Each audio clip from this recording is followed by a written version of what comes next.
Email Part 1. English Language 1123. Paper 2, Section A. Directed Writing. Email. An overview. The purpose of an email is often to inform and persuade the reader.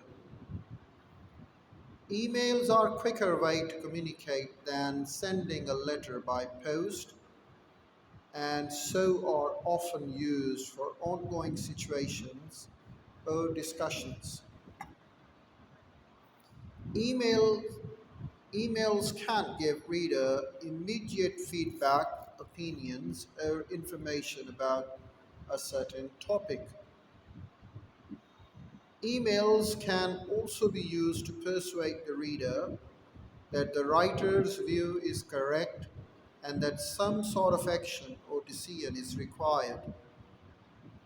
However, emails can also provide a balanced argument which suggests possible alternatives, but lets the reader make up their own mind about the topic. The ways you use language and vocabulary when writing an email will depend on the audience and the purpose you are writing for. Tips for writing an email. The language. Think about the audience that the email is for.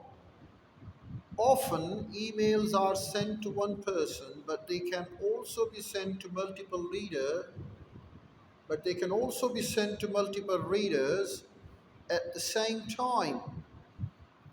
An email sent to a group of people is likely to be semi formal and would usually not include slangs. The context and your relationship to the reader, the tone of most emails should be semi formal, but some emails can be a little more relaxed in tone. For example, if you are mailing someone of your own age who you know well, emails can also be more formal. For example, if you are emailing your boss about a situation at work, how long your reader has to read your email. Busy people often receive a lot of emails each day, so making sure that your formal email sounds clear, professional, and polite is important to make sure your message gets through.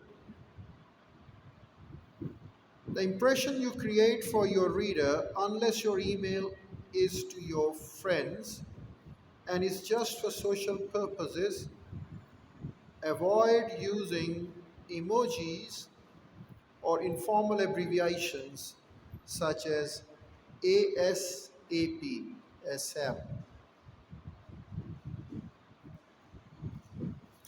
And as you move around with your email, you need to organize this very structure of your email. This is where you need to plan it. So, for the plan of the main points you will deal with in your email before you start writing it. An email should deal with just one overall topic, so stay focused and avoid adding unnecessary details. The structure of a formal or semi formal email is usually in three parts. For example, a subject line, the body of the response, a closing section.